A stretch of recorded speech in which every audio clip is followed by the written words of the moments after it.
benefit of those joining us online who have heard the chatter in this room for the past 10 or 15 minutes, I hope that that has given some indication of the flavour of energy around in this building today. We have had earlier in the day a fantastic student symposium.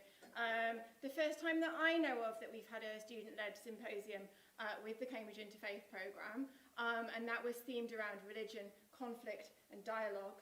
And it gives me great pleasure, therefore, to be able to introduce as a kind of finale to that this UK launch for the book Religicide.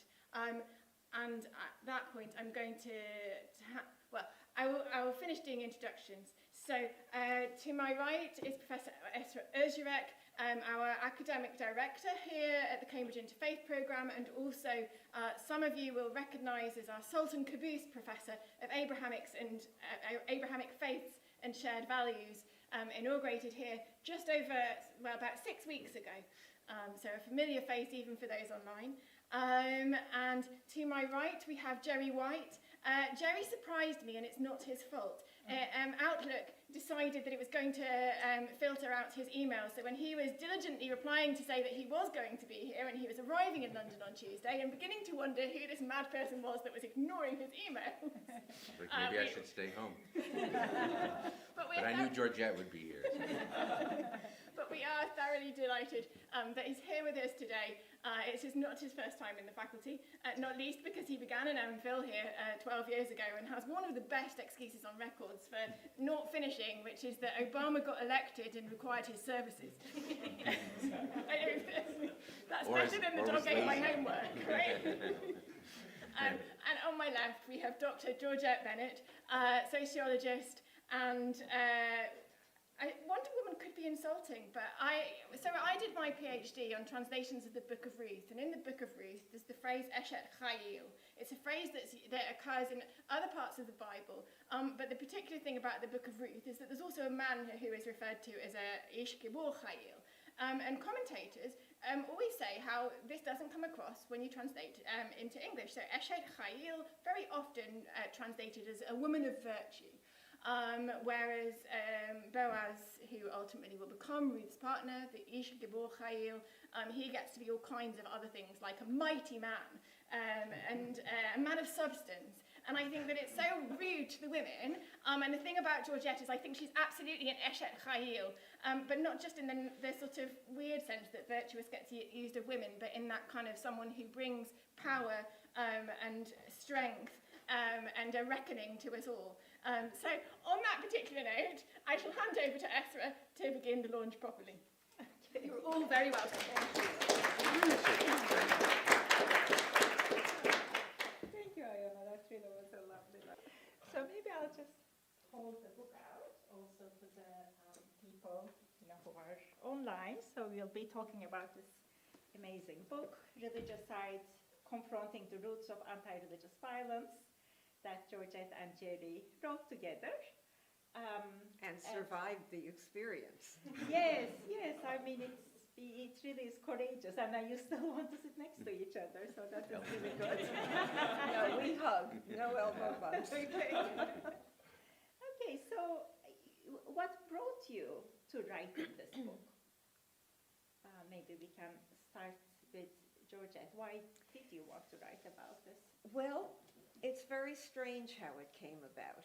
It came about as a result of my book that I wrote immediately prior to this, which was called Thou Shalt Not Stand Idly By, and it was about the Syrian crisis.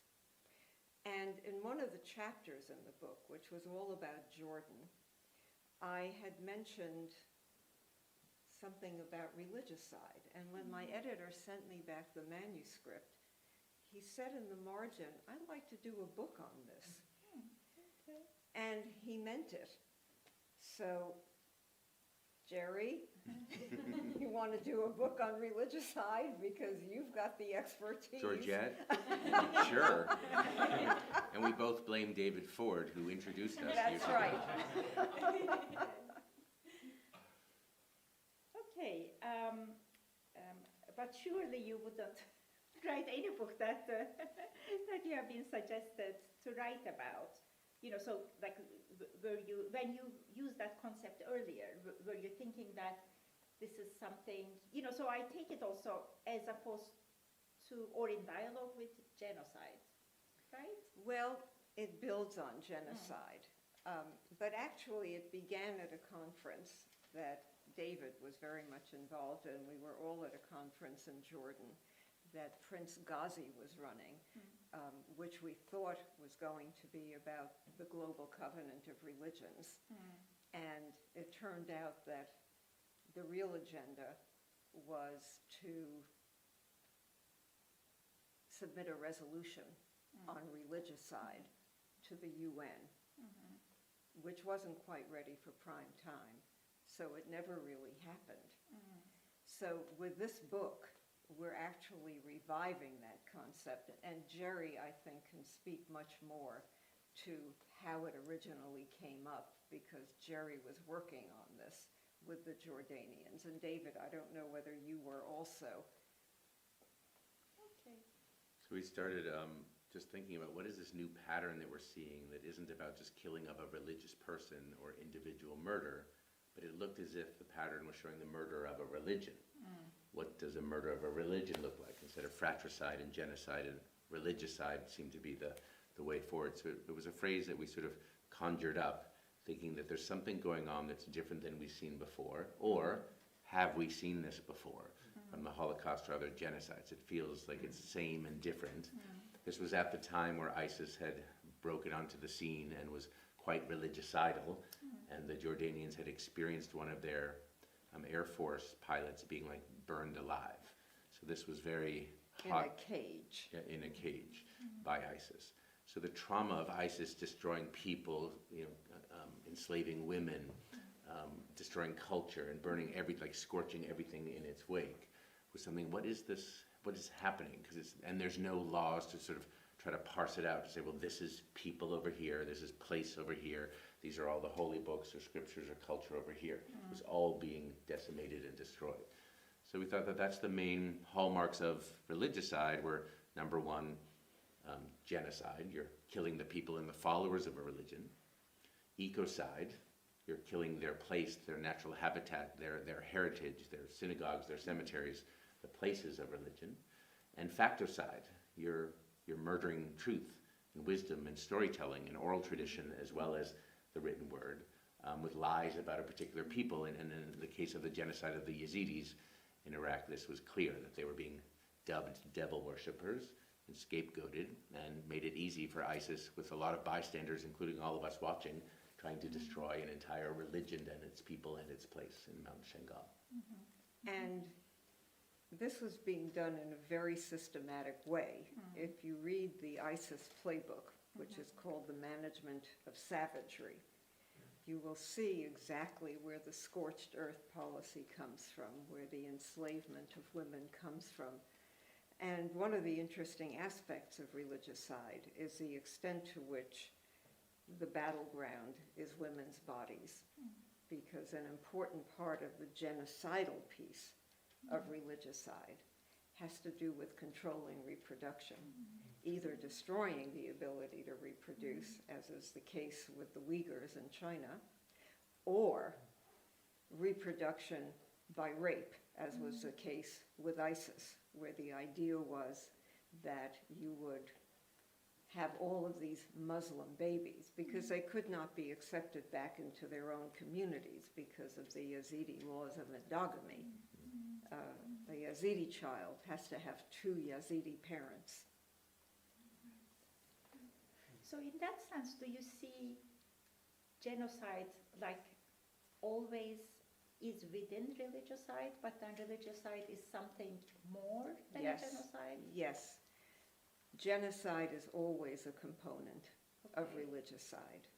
It has to be, because if you're trying to murder a religion, you have to get rid of the people who are practicing that religion.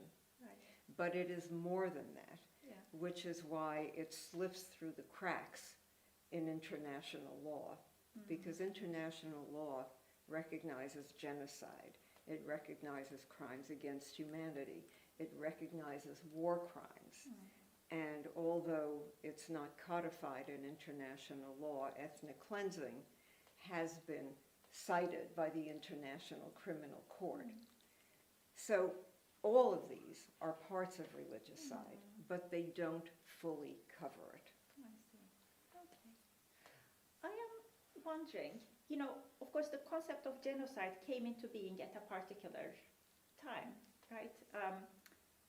Remke was his name? Yes. Yeah, that he first observed the Armenian genocide, then observed the Holocaust, and then Yes. came up with this concept, and then it got accepted, you know, in international law. So that time in the world also was a time when people were kind of really focused on nationalism and concepts of race, you know, so it came into being in that context. Maybe, could it be that it was a time when people were not focusing on religion, so that they overlooked? Because in the Armenian genocide, definitely religion is an important part. You know, there are debates about how important religion was or was not in Nazism. But of course it was. You know, Jews were first different as a different religion, you know, through the ages.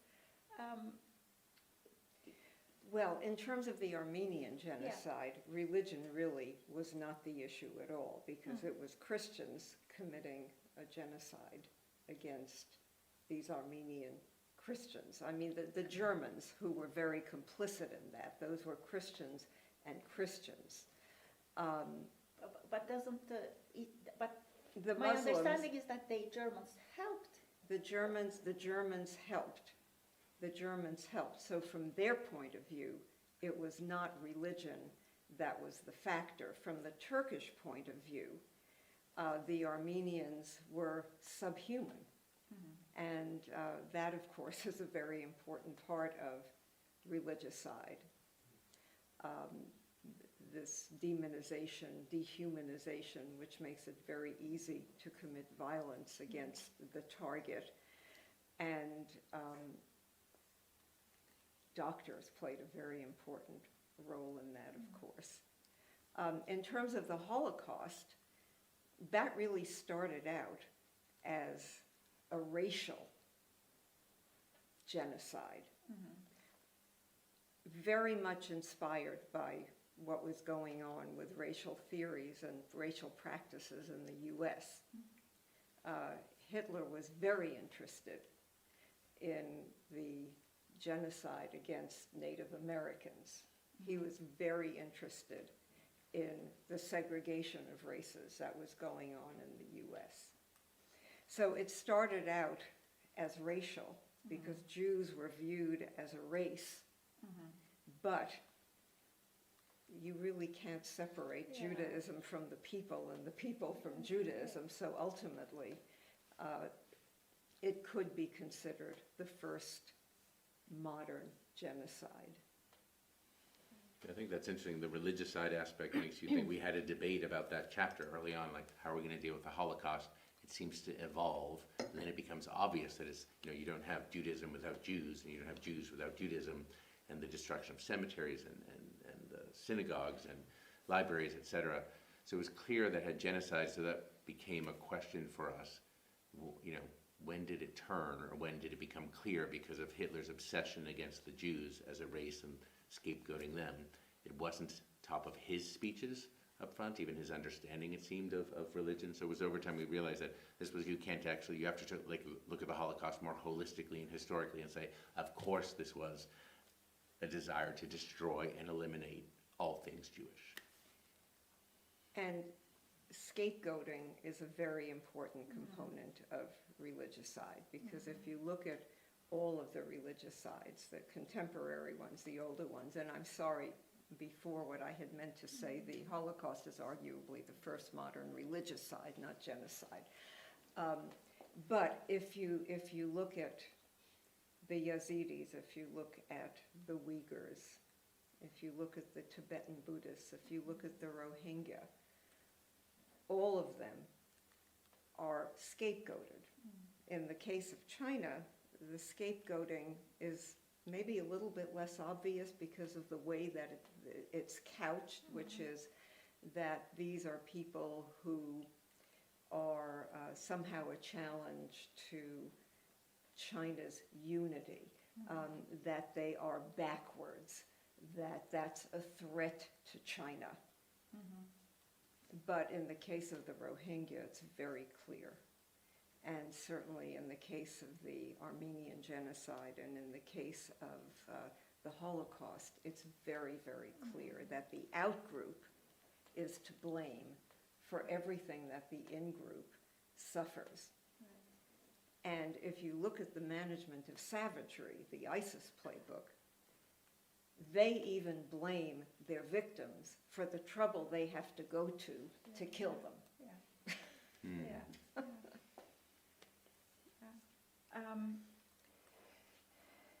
So I am trying to think about, obviously this genocide and religicide are, really closely connected, right? Like on the ground, it becomes a little bit difficult. But I, believe that there is something into it.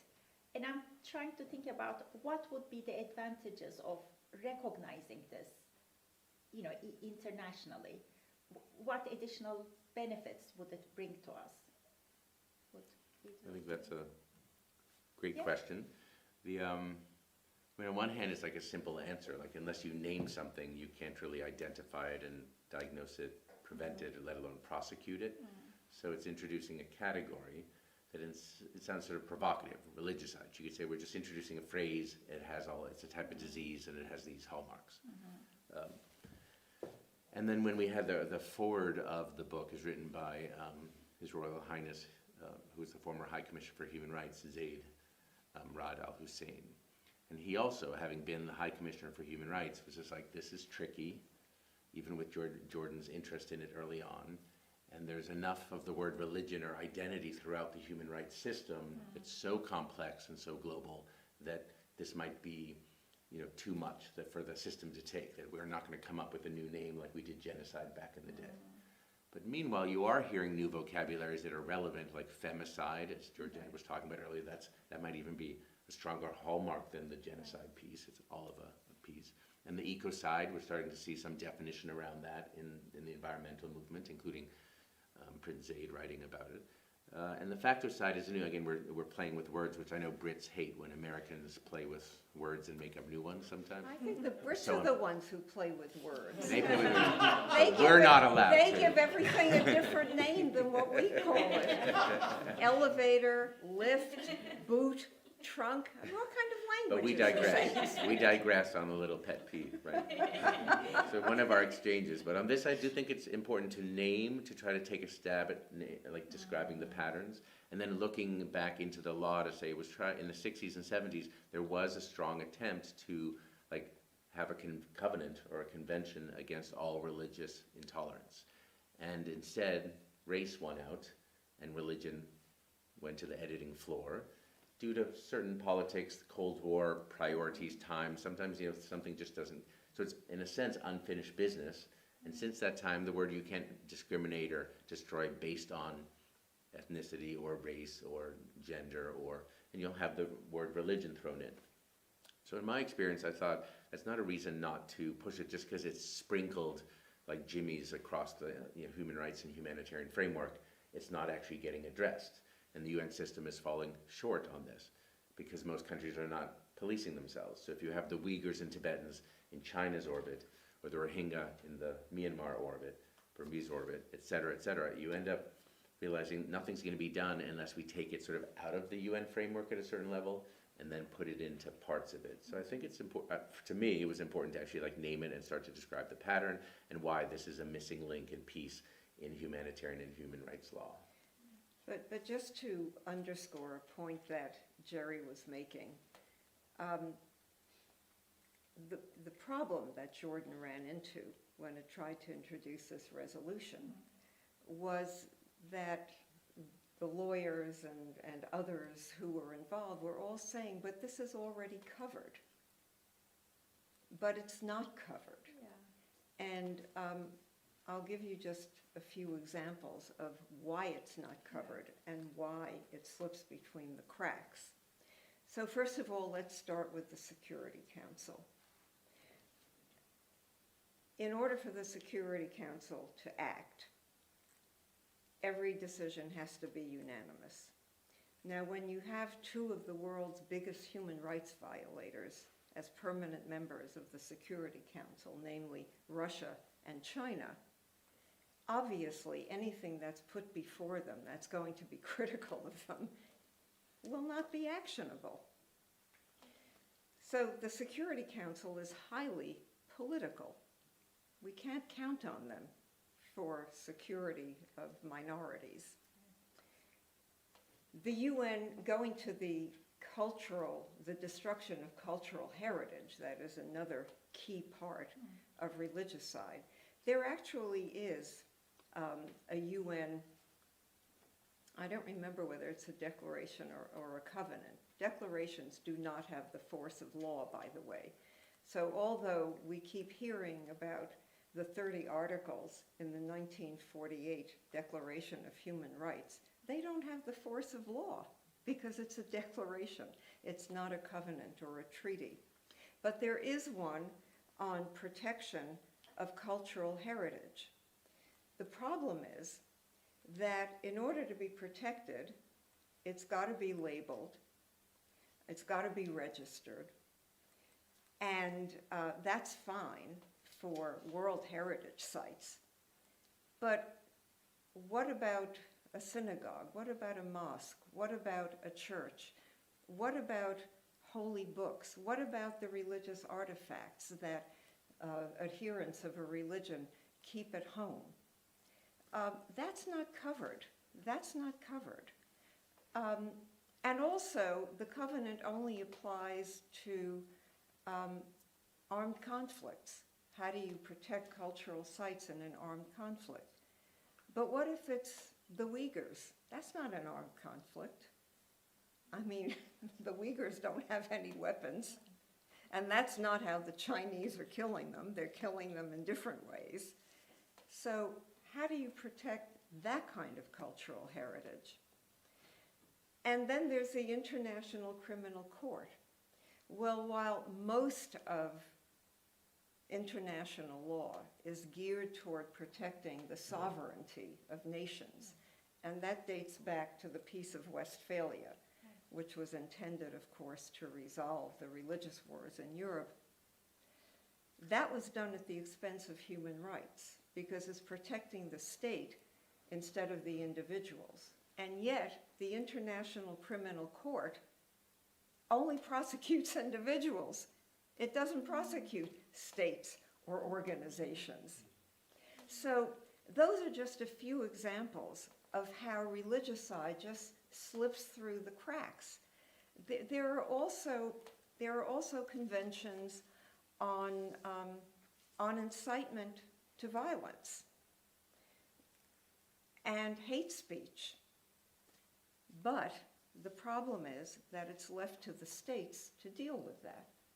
And often the places where these religicides are happening, they're either failed states, or they're authoritarian states, or there's some other problem, and they certainly are not going to protect against that. Yeah, definitely there are lots of cracks in the way the legal framework works. But also, being from Turkey and also at the CIP, we are doing a program that brings together young Armenian and Turkish scholars together to talk about reconciliation, whatnot. So we talk a lot about the Armenian genocide.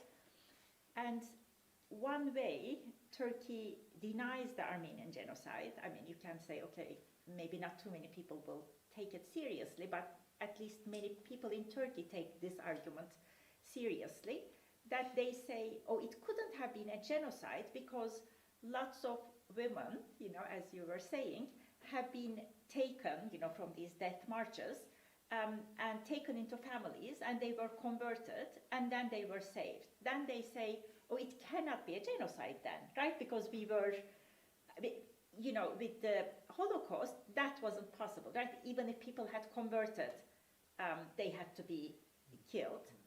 I mean, so of course there are little bit different logics in these mass crimes,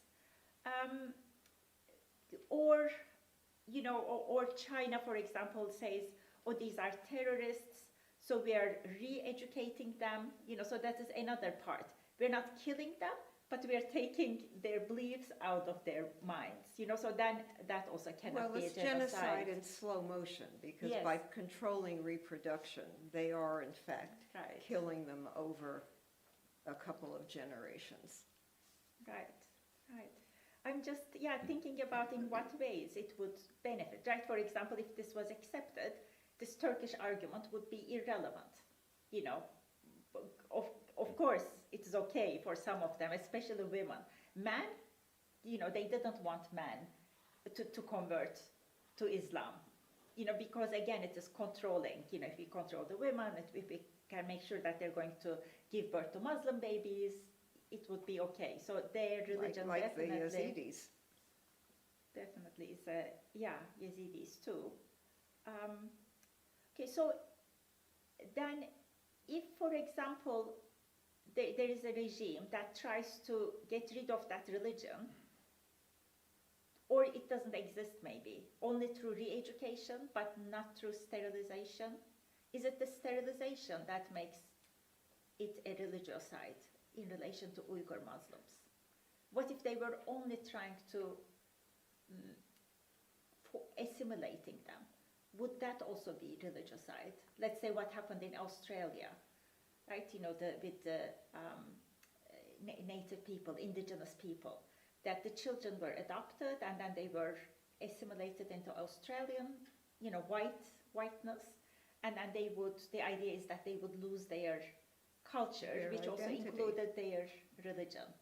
So that would That's also right. be. Sorry to interrupt, but that's also one of the reasons why we included a chapter on Native Americans, trying to focus in there. We think, like, instead of just calling China the lead religicider in the world, which Right. is true factually or numerically, this idea of the playbook beyond ISIS or prior to ISIS, where did we learn these things? Well, if you look at the genocide in slow motion or religicide in slow motion of our native populations in the United States, that was a question that we were wrestling with. Is this religicide? Did the U.S., for over the hundreds of years, with some sprints and some marathons, did we eradicate culture, people, in the name of re-education, while using fancy words like expansion, development, manifest destiny, like name all the type of language we use in facticide and actually like hiding the truth from what's happening. So that's when you're seeing forced assimilation and sterilization and abduction and removal from families. Of course, you're seeing some of the hallmarks of genocide, but in this case, religicide as well. Removing native populations from the land, disconnecting from spiritual, mountains and sacred journeys, is really the sort of original sin of religicide. And I think the United States is founded, and why the ghosts are still in our country and keep raising, their heads, is the original sins of slavery and religicide against our native populations are there from the beginning, even before the Declaration of Independence. So wrestling with our ghosts and the history and saying, well, how do you make sure that doesn't happen? Is it enough for His Holiness the Pope just to go or issue an apology in Canada? Like, talk to any of my Indigenous friends, they're like, I don't know, it didn't change a lick in my life, or it wasn't as impressive as perhaps the Vatican thought. Although all of these things are necessary but not sufficient in addressing the issue and the legicide of such, chronic religicides, legacy of this. So I think that's a piece. And the other thing that China and others take from our playbook is after 9/11, when we make most things about the security industrial complex or counterterrorism, boom, the laws that are introduced in China and the way, like, if you even hint at terrorism, you can then put whole people in prison and discriminate systematically against a group like the Uyghurs. So seeing where people have looked at what the U.S. got away with and saying, oh, well, we can do the same with our lands, our indigenous people, and other people who we deem a threat, any minority or immigrant population. But there's an interesting dimension to this, which complicates it. One of the reasons that this is so hard to prosecute, in addition to all the cracks in the system, is because you have to prove intent. So I guess the question is, if you didn't intend to kill a religion, is it still a religicide? Because, the argument you could make in terms of the U.S. and, well, not just the US, but North America, South America, what was done to indigenous population, had nothing to do with religion. It was all economic. Right. So that's not a religicide. But the economic part was taking the land, was killing the buffalo. But the thing is that that is the religion. The land is the religion.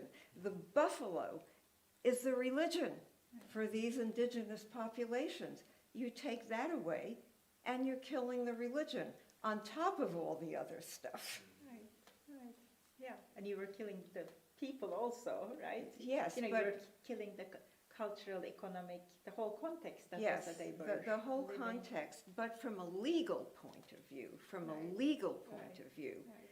it's the question of intent. Did you intend to? And that's where it begins to fall apart in terms of the law, and why it's so important to use different methods for addressing it, because you can't rely on the international system. That would be the top-down part, but you also need to go middle out and bottom up and mobilize other parts of the population, other than just the legal system. And that's what we advocate as the solution to deal with religicide. Yes, yeah. As also someone who works on Islamophobia in the context of Europe, I also notice, like when it is about religion, it sometimes is dismissed.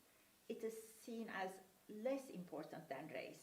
I mean, I'm not going to get into a discussion. Of course, with racism, we have really seen much worse things, obviously slavery, whatnot. So Islamophobia in contemporary Europe, of course, a much smaller thing.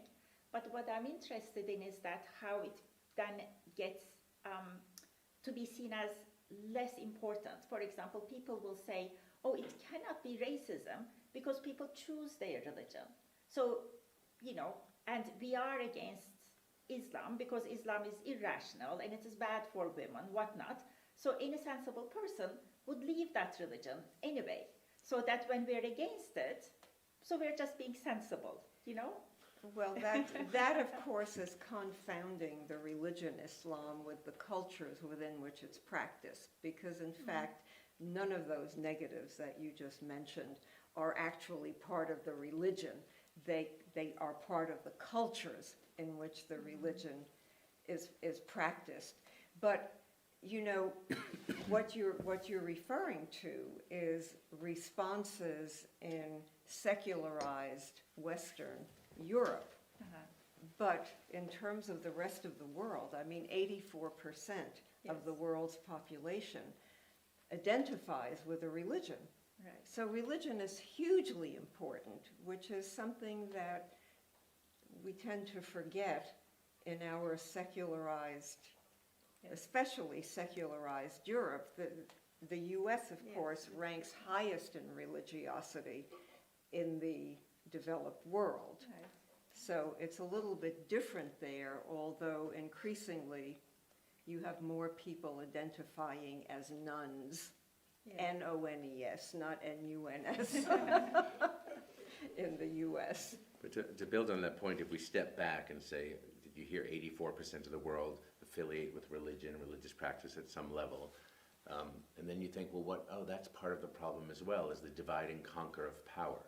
So even if you're an angry activist on campus and you're thinking, well, it's the Uyghurs this month, and then it's the Rohingya another year, and then have you heard what's happening to the Coptics, or have you seen what's happening in India, that these pieces that show a pattern are not connected. There isn't an overall arching to say, what is the campaign to end religiously motivated violence, or what we call religicide. So even when I think back at the Holocaust, it's my naive, Irish Catholic mind thinking, well, what if, the Jews talk to the Roma, talk to the atheists, talk to the LGBT community, talk to, this idea of people destroy in buckets and silos with permission of some like-minded people, but so all these things are happening as a pattern, And knitting it together, we thought, was one of the services of the book, that in fact, if you really want to address this, you have to go more systemically and systematically to what's missing in international law and policy, what's missing in terms of like student and other activism, and how does one actually change this? It's not just we're both practitioners. I mean, Georgette has a PhD, I don't. I'm a Cambridge dropout. So like, as a Cambridge dropout, I'm still, like, my bent and why I was called to the White House was to be a diplomat, a non-traditional diplomat who's used to mobilizing civil society in different flavors for a common call to action that does affect tens of millions, if not billions of lives.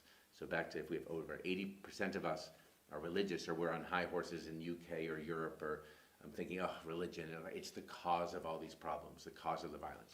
That is just, like, scholarship-wise and like popularity-wise, a lie.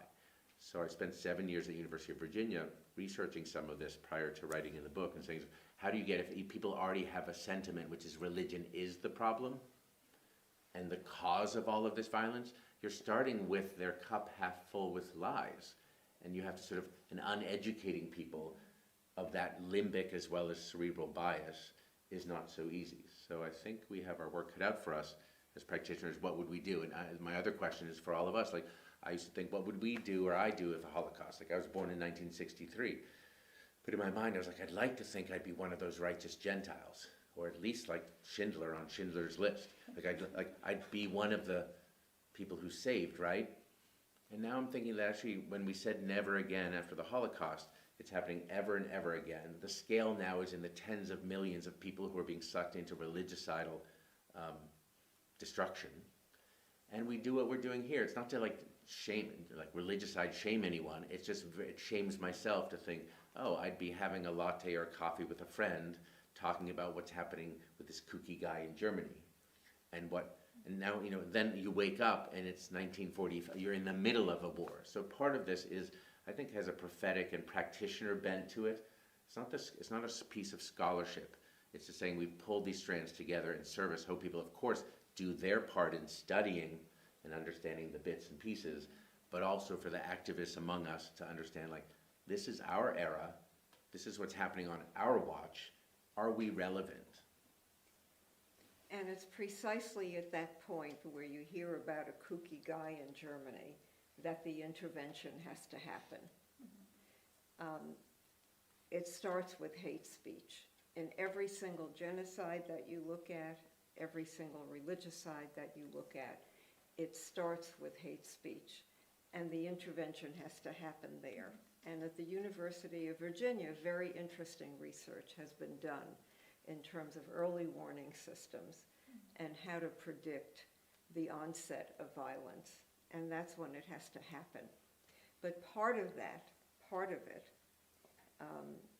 and Jerry, I don't think we can say that religion is never the problem, because as we know, the trigger for religicides can also be toxic religious texts. And that's why religious leaders have an especially important role in terms of addressing this issue, in terms of interpreting those toxic texts so they don't become a justification for violence and extremism. And in addition to that, even though all of the world's great religions are rooted in love and caring for the stranger and peace, it's also there that we find the roots of hate speech because of group narcissism.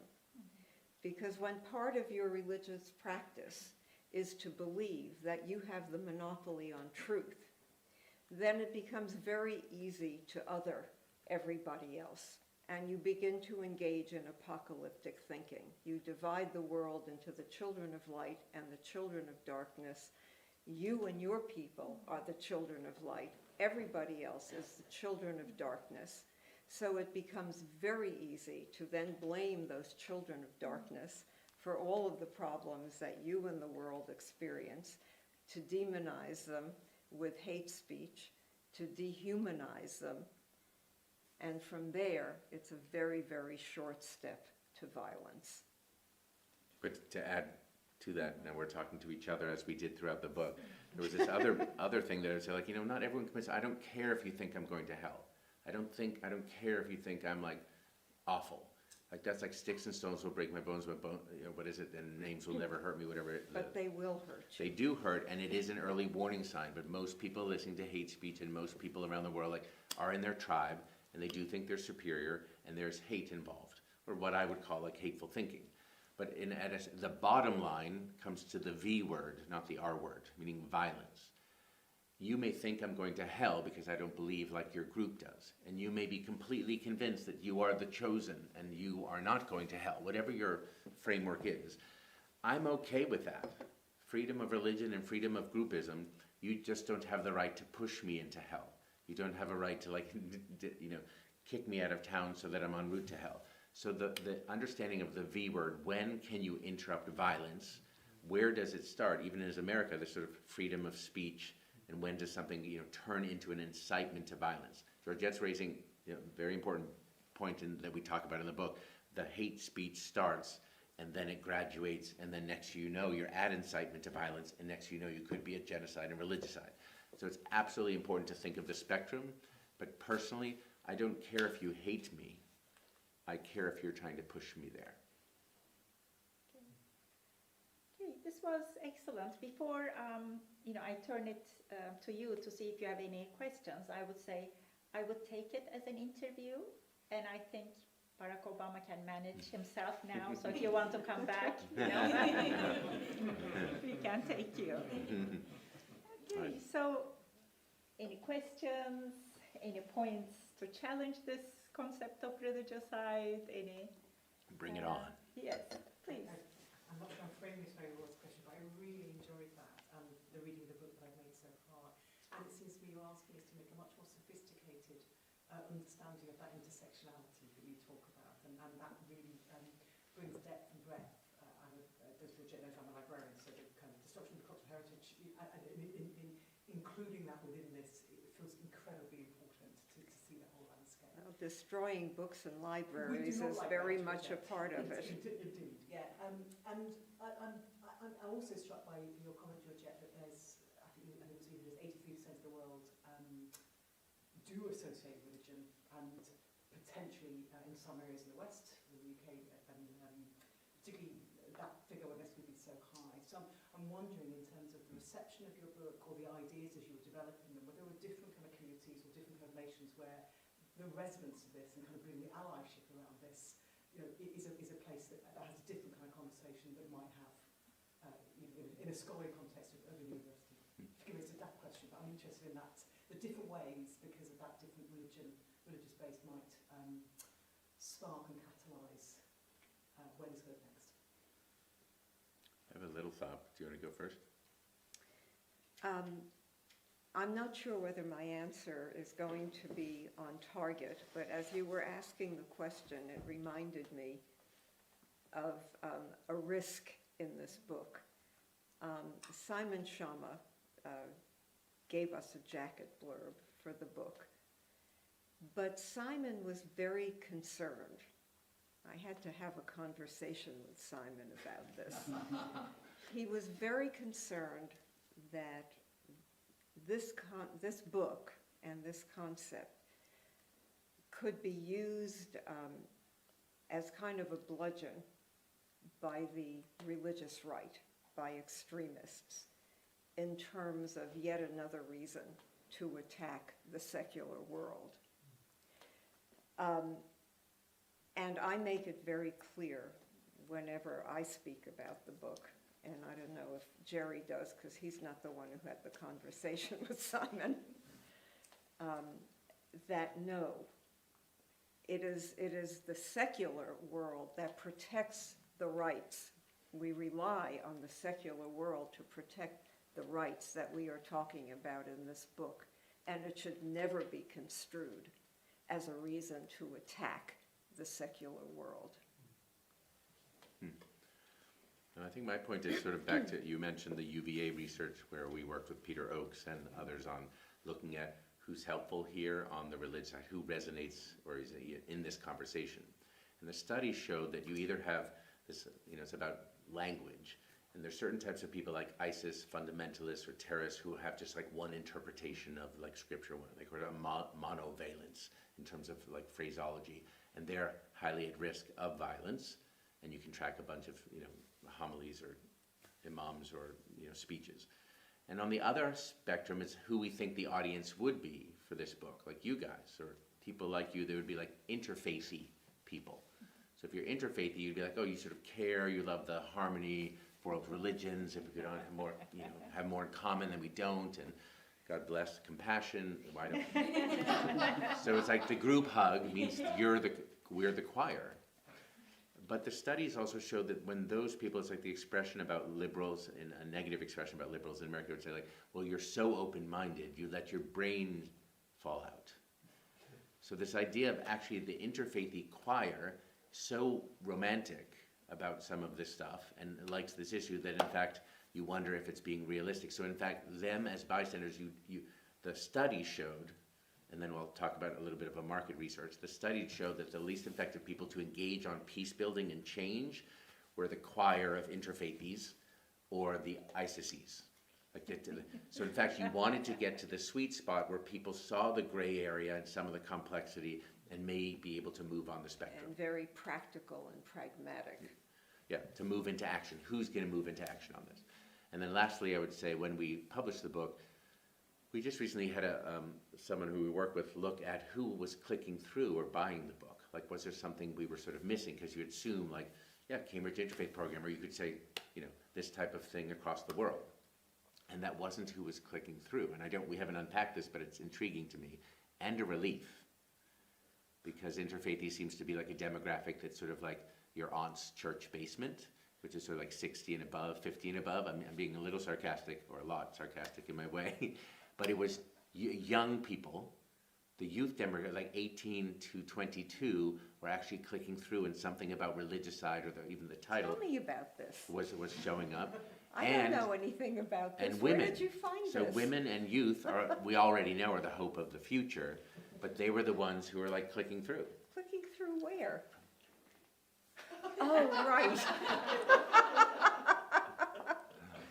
So our secret research showed like, right. Lean in, which is you want. We need a rising generation of like religiously literate youth who are not afraid of the V word or the R word. That's the training ground. So then you come back to Cambridge and CIP and others and say like, yes, get on it, but no, and scriptural reasoning, like, yes, know thy religion, know others' religion, but also this other piece of how and where to intervene is also an interesting challenge, where like the intersectionality of the religious studies and the poli-sci departments. Great answers.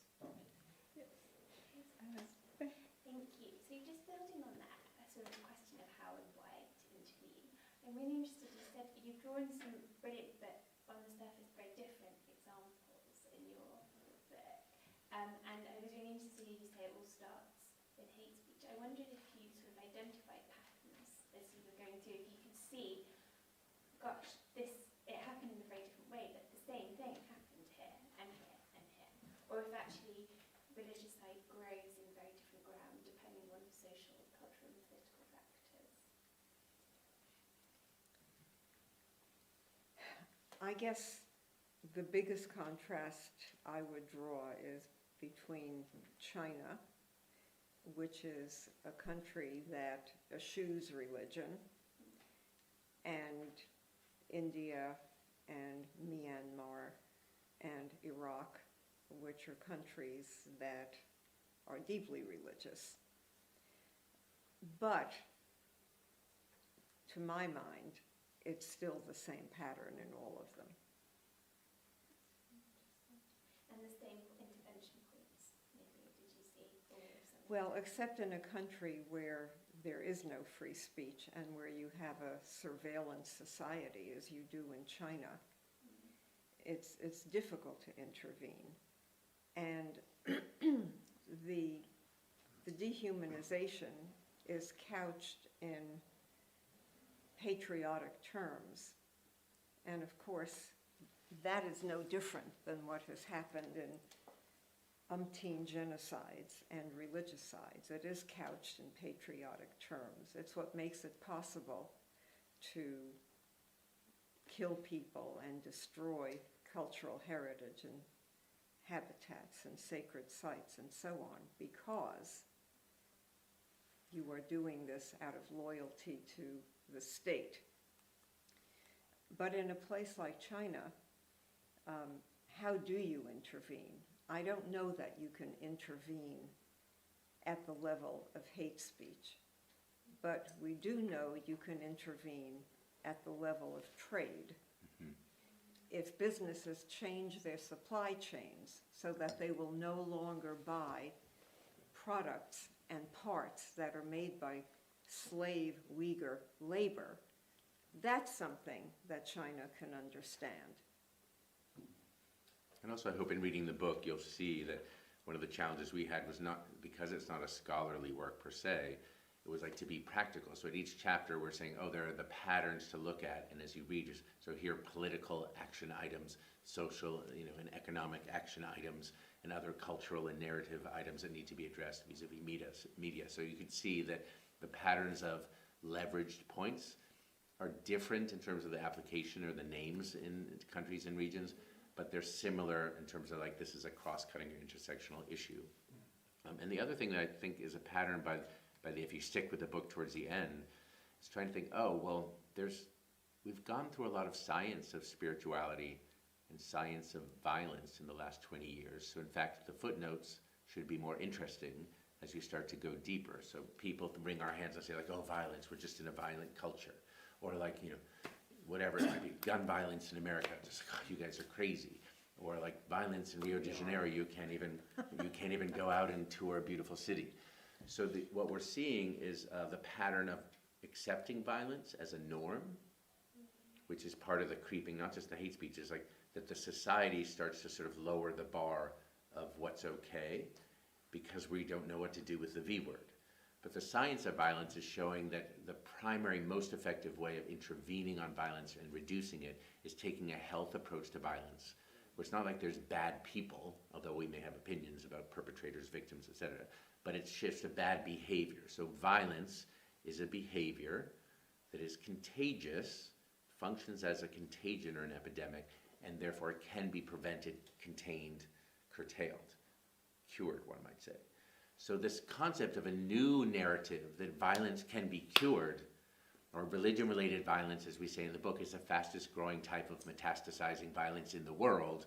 Compared to all others, it's just doing this. What's our approach to that cancer? We can keep wringing our hands and be like, oh, it's scary, religion, violence, or actually start to dive in on what actually works in intervention. And I would say Cure Violence Global in the footnotes and other partners are showing the study of the last 10 to 20 years on how to intervene and why it works and why the health approach is critical to making progress. I'm glad you brought up that point, Jerry, because it reminded me of something else. There's some research that we cite in the book on men who were recruited by ISIS. And it turns out that they were not very literate in Islam. They only learned about Islam after they joined ISIS. They were young men who were looking for a purpose in their life. And the implication for that in terms of intervention was, if we can identify these groups, let's give them a way to find purpose that is not ISIS. Because they didn't go into it because they were devout Muslims. They went into it because they were basically in a state of anomie and just looking for purpose. Also, can I add to that point? Of course. I think this is super exciting, the science of spirituality. So they're saying, well, why do you join the circus or ISIS or a group? The sense of like belonging, meaning, etc.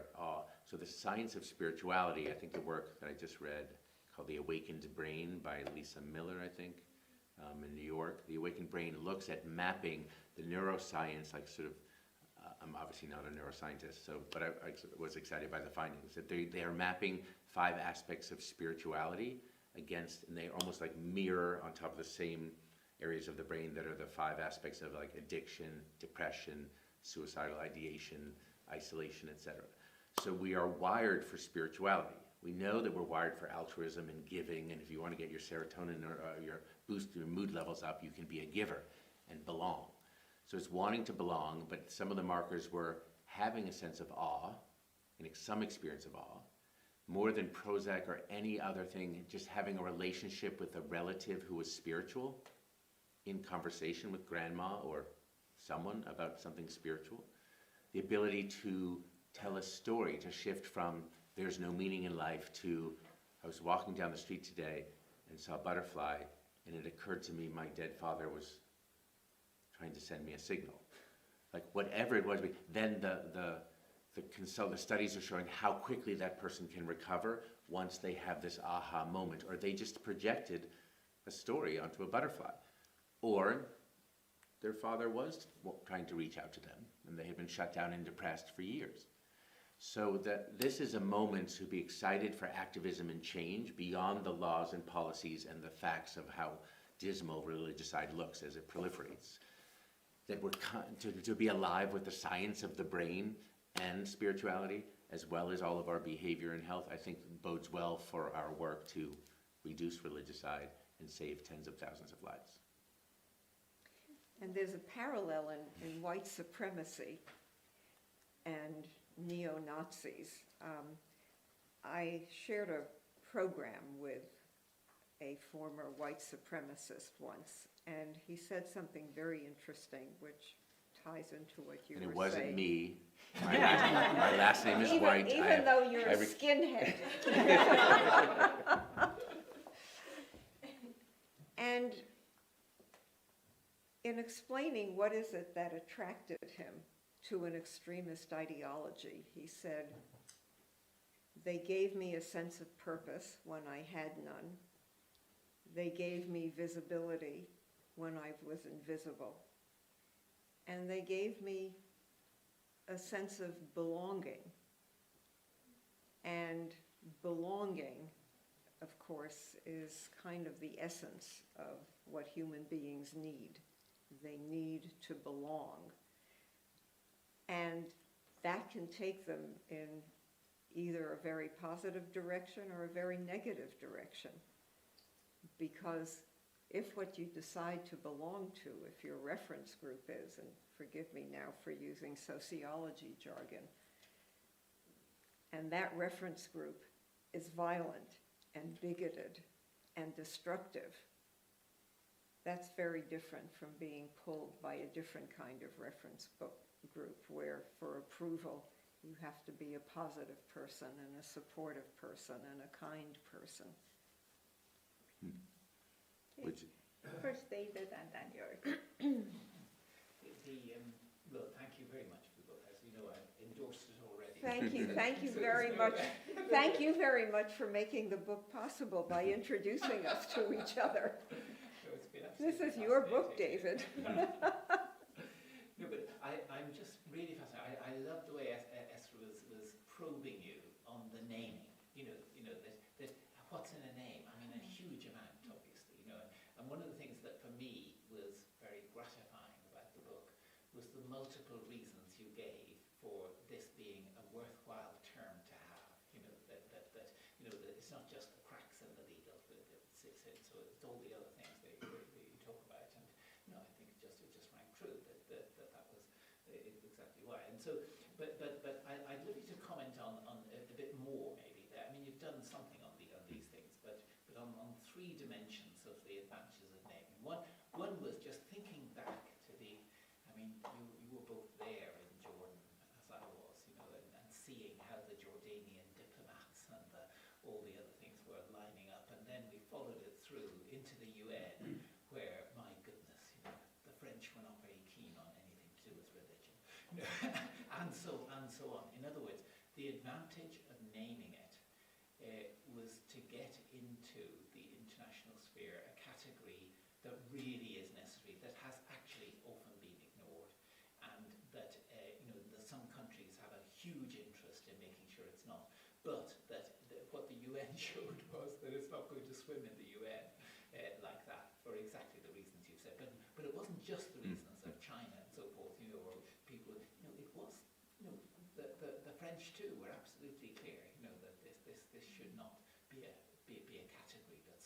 seriously in the international sphere.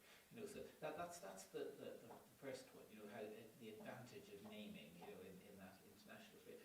The second is the diagnosis one. You've mentioned what it's called VPA. I mean, the values predicate analysis that Peter Oakes did when you were in the State Department. I mean, it was the uniting of scriptural reasoning with this diagnosis side of that, and you know how valuable it is that you know it meant that some energy could be put into sensitive, nuanced, well-researched diagnosis of things that otherwise wouldn't have happened. You know, without the category of religion being important in the way, and you follow that through in the book as well.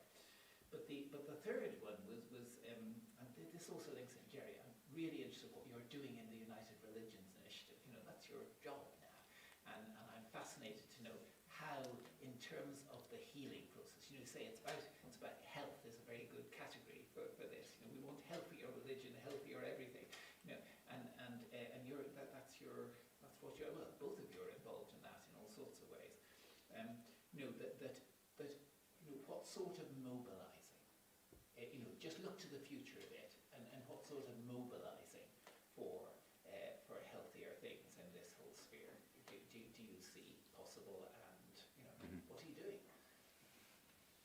Me first? That's you. You're doing too URI. much. No, I'm not really. I think it's so important to take something like this, you think like Religicide, and it has some of these roots you've heard about, and then think like, well, why doesn't everyone get it? Why doesn't the concept go viral? And can't we already start like have a treaty against Religicide? Like, how hard could that be? I've learned that in this case, it's going to be what we called in the State Department, you have to socialize it. It's going to take some time where we're sort of raising the question, planting the seed of the concept, and people starting to see the gap. So that's sort of like doing your old-fashioned legwork and homework. I'm currently the new executive director of United Religions Initiative, originally based in California, and it was founded by an Episcopal Bishop, Bill Swing. And what's interesting there is, again, it wasn't just the nation states who were problematic, it was the leaders of religion. So he went on a world tour to talk to His Holiness the Pope, His Holiness the Dalai Lama, probably, you know, the late Jonathan Sachs and others, like just sort of went around to say like, well, isn't it time, just like United Nations, we should have a United Religions that sort of transcends the boundaries or borders of nation states. And he got a big fat no. So back in the 1990s, like no, like states, religions have their boundaries and they didn't really want to cross over. And so he thought, yikes, it seems so obvious with the religion and post 9/11 that this was something to handle. So he went back, and the founding of URI, United Religions Initiative, basically moved to the grassroots, said, well, people, we the interfaithy people, or we people of faith in our communities are ready and do want to work together. So in fact, what was founded and set in motion over the last 20 years, which I'm so grateful for, is the seeded gardens of interfaith work in over 110 countries.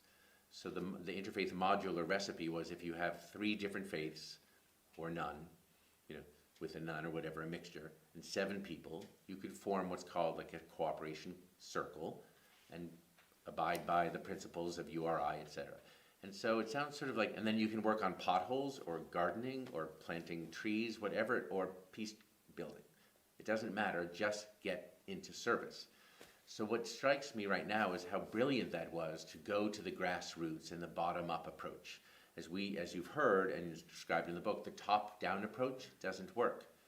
Eventually, you have to circle back. So now we all go back to the grassroots, people of community, saying we don't stand for violence. We want to interrupt it.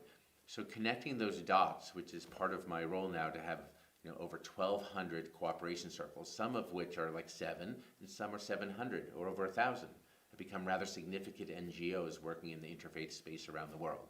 So we have an army, so to speak, of interfaith peace builders who are also a little bit wringing their hands like, well, what do we do? The violence is getting worse. So training on the health approach to violence for this whole network worldwide could turn a network into more of a movement, and then these streams can come together. So I think there should be an international campaign to cure violence, or an interfaith campaign or movement to end religicide, whatever we call it. It's like pre-naming. So in this case, I think we have Religicide out there as a name, but the vision is like we have to put in place the building blocks. And the challenges are the silos. The non-profit interfaith industrial complex, if you could call it such a thing, is like anemic.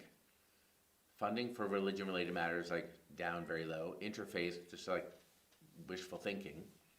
And so even an organization like my own has this sort of being this large breadth, but the depth and the funding and also the working in collaboration with groups, which we do, like the Tanenbaum Center or Religions for Peace or whatever, these are small little buckets. And lastly, I'd say I've seen this before, where unless you coalesce those small buckets with more powerful allies, we will not shift anything. So if you think about the landmine movement, landmine survivors like myself, even working with the Princess of Wales, like the most famous photographed woman in the world, was a catalyst and an enzyme, but not sufficient for the mine ban treaty, which ultimately was 1,200 organizations in over 120 countries who we corralled into a very clear call to action: ban landmines and demine minefields and help the victims. So you sneak some things in there, but you have to have a raison d'etre to coalesce people and build community. And without a common call to action, you won't get there. And then second, the sequel to that was the Disability Rights Convention, which was the most comprehensive human rights treaty ever negotiated in record time. Why? Because it included all the disabilities, had radical inclusion. Like, so before it was silos, like Deaf Union over here, Blind Federation over there, amputees over there, sensory, what. So because these people and groups were not working together, much like the different faiths and different interfaiths, it's going to stay scattered and it's easy to conquer, have no change. But by pulling together all of the disability crowd, teaching them a vocabulary about human rights and training them, and then getting the right type of allyship in terms of whether Human Rights Watch or different countries who cared about this, it is building coalitions that are both governmental and really civil society is the meat and potatoes of creating a movement and a network. So I see that potentiality here in a campaign to end religicide. And sorry to go on about it, but that, like, a future vision would say it's not happening tomorrow, but within 7 to 10 years for sure, I think we can have a system in place that comes from Mother Earth, ecocide, comes from the indigenous populations who have been most victimized by religicide, and actually calls on original, lack of a better word, indigeneity, is reconnecting people, community, land, and spirit. That's maybe part of the original sin of why we got into this problem. So going back to what we know to be true and coming up from the earth, even as an environmental movement, and tapping into that, interfaith meets environment, that will have power. Keeping them separate, we won't make any progress, I believe. Jörg. Thank you so much. This is really, really stimulating, fascinating, and the concept really makes you think again. I think about how you draw the boundary between religion and politics and culture change as well. And I kind of want to hear a bit more about that dividing line between violence and legitimate religious conversion, change, and so on. I do a lot of things in religion in Africa. And so, one of the things, of course, you go back to the missionary movement, and one of the things I try to teach my students is a bit more complicated. Don't wrap it all around the white agency, forget the Africans who buy in and adopt this culture change. But of course, you could describe it as a form of religicide. But where it really begins to hurt, I think, is in the contemporary world, when it's not the situation that you've described, where you have one big state power, or one big insurgent power that squeezes at one, but when you get into more of a civil war type situation. I've done quite a bit of work recently on religion as a conflict driver in Ethiopia. And thinking about your concept there, I'm actually worried that if not applied rightly, it enters into this sort of whataboutism-like discourse, where people who are oppressed a bit by more plurality, all of a sudden saying, what are you doing here? You're doing religicide to us. Whether it's an Orthodox in Gondar, or a Muslim in Diradal, or a Pentecostal somewhere in the south, but the idea that people are now pushing and you're changing, people converting, you're aggressive in your mission. So how do you prevent the concept from being used in this kind of way, saying, well, you're planning a religicide against us? Because, not in that language, because that doesn't exist here, but that's exactly the vibe that sometimes comes out of the field there. Well, religicide is not just about trying to aggressively convert people. I mean, here is where it gets complicated, especially in terms of certain sects of Christianity, because if you are obliged to share the good news, you are obliged to evangelize. I mean, that's not religicide. That's not religicide. You know, religicide involves compulsion. It involves active destruction. As we said, there's got to be killing of people. There's got to be destruction of habitats and sacred lands. There's got to be destruction of cultural heritage. Religicide is not just about trying to convert people. It has to have all of those other elements as well. So you mentioned Ethiopia before. That's not a religicide because they're the same religion, the Ethiopians, the Tigrayans. It's ethnic. And so much of this comes about, certainly that this was also the case in Rwanda, as a reaction to colonialism and which groups ended up being put in more favorable positions by the colonizers. And those are not religicides either. They are genocides. And I do think that we're seeing genocidal activity going on in Ethiopia, but I wouldn't call it a religicide. Not in reference to the Tigray War. It's other sites where this is. Ah, okay. I think such a great question, and also this dilemma for, again, the practitioner, which is how to keep it as simple as possible. So these are complex issues. We go into some of the complexity, but my mind is always saying, how do you get to that other side of complexity, to a call to action that the world can respond to? And then how do you engage the different bits? You know, so the footnoting and the scholarship about these things, and the evidence-based, you know, science of the work, as well as the more limbic pieces of the emotional sides of, you know, what's so sticky about religion as a source of resilience that we need. We aren't judging. And how do you invite people into the story? And that's why, you know, I don't have an answer for you today. We don't. The book is raising these questions, and by the end, I think what's helpful is it's not just like, oh, now we just need more studies. You know, you sort of describe a whole problem, and at the end you're like, clearly more PhDs need to be done on the subject. But while more PhDs are done on the subject, more people are dying. So my bent is like, yes, I want you all to like go even deeper into the symptoms here and come into the conversation, because the science, the art in science, is part of the strategy to figure out how to make change happen. And what the call to action is, I'm wondering whether it's just still too interfaithy, or the word religion. Whenever I have a blockage to something, I always use the phrase, it's maybe not flattering, but how to trick the system to do the right thing. So even in the foreign policy of the United States, to like know how that salami is made and being like, oh my God, not only is it complex, it's horrific, and it's not strategic. We're bloated, and we're obese with big data and information, and so we are unable, like physically and intellectually, and like sort of foreign policy is unable to be strategic for good in the world. And so you try to name like what is one foreign policy success of the US government, like maybe since World War II? You actually have to think and go digging. And I bet if we had a quiz, like it might not be clear what, you know, it looks like. So this idea of how does one corral, and I think we may disagree. We've had some conversations even with Prince Zaid of Jordan. Is it better to just go straight? Do we all agree that the V word is bad? Like, are you a violent person? Do you like violence? Do you want your children exposed to violence? Are you loving gun violence in America, like reading about it? Like, the answer is supposed to be no.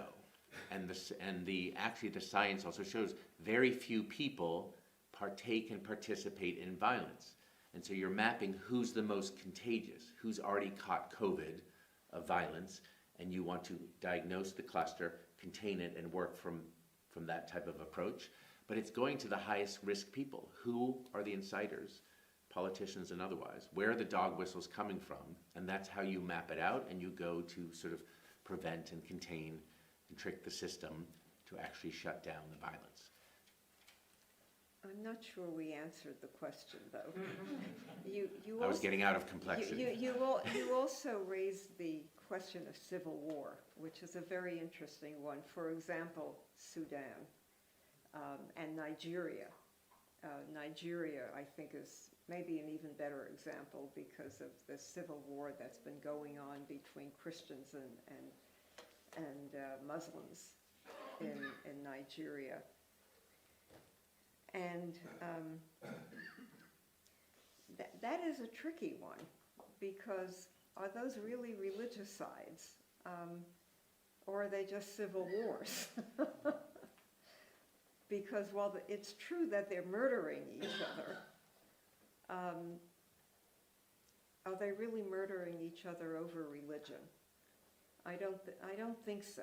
I think that a lot of it has to do with the geopolitics in Africa, and again, goes back to the legacy of colonialism in terms of where a lot of the conflict between the Christians and the Muslims emerged in Nigeria. What do you think? No, I agree. You have to diagnose. That's why even my work at United Religions Initiative, where one of the descriptors of our mission is to end religiously motivated violence. So we have everyone in the kitchen sink wanting to enlist us on all aspects of violence around the world and comment on Ukraine, comment on Sudan, comment. And so on one hand, it's sort of, yes, you have the sign-on letter of all the religious actors or interfaith groups that say we renounce what's happening and we hate violence, and that happens. So there's de minimis of what the interfaithy people do, or the religious actors do. But it's not changing anything, so I guess it's not, I try not to get sucked into all of that and look at where are you seeing where the role of religion will be palliative healing and helpful in the interruption of violence. It can play a significant role. Or where is it actually religicidal and religious? And I think there are ways to sort of diagnose better as we're talking about. So, and civil wars, for example, some groups, and I just had dinner with Arif Nayed, who's I met in this room, I believe, or at Cambridge, and he is still running for president of Libya. And he said, "Oh, Jerry, why don't you bring URI, your organization, to Libya?" I said, "Well, that would be a good conversation about the level at which all this militia, and jockeying and violence in Libya, is religion related, or to be religion responsive, or it's old-fashioned gangs and guns and robbers." So that will be but the approach still is the same. So the secular approach, which means analyze the dilemma and the disease and intervene to contain it, actually works better, I think, in a country like Libya with all the factions than it does, for example, if you move over to Egypt and you have al-Sisi on top of a highly divided country, sort of Islamists, and then more secular control, almost split down the middle tension. And going back to the question of scapegoating, when you see those macro tensions, the bigger people are fighting, then you find the scapegoat that shows up as religicide. So whether that's the Yazidis in Iraq, that's an easy scapegoat, or the Coptics in Egypt. There's something fundamental happening in the society that then they project that insecurity, as Georgette was describing, onto the religious minority and go to attack. So you have to figure out ways to intervene at the top. But I think actually intervention in the health model is, I don't know, you make an argument, it might be easier and more effective in a country in civil war like Libya than a country, that's so top down, even as we see in Egypt or Jordan, where violence is basically squashed. So there's different types of violence, and these are good questions. Did you want to say something? Yes, but it's really completely off topic, but I can't resist an interesting factoid. So an interesting factoid about the origin of the word scapegoat is derived from Azazel, which was the name of the goat that was used to celebrate Yom Kippur in ancient times. It was the scapegoat who would take on itself all of the sins that were being atoned for on Yom Kippur. And the scapegoat actually had a place of great honor because of that. So scapegoats started out as something quite positive, and I can't help but draw the parallels between the scapegoat that the Jews used to carry their sins away on Yom Kippur, and Jesus, the Lamb of God, who took the sins of the people. Anyway, it has nothing to do with this conversation, There's a but lot I to do. couldn't resist it. Thank you. Well, thank you so much for this really inspiring, I wouldn't say uplifting, but definitely inspiring A light into topic. the future, yes, conversation that I'm, so glad you could do this launch here with us. So please stay in tune until the next event. And thank Thank you you, for Esra. moderating it so skillfully, and thank all of you for your interest.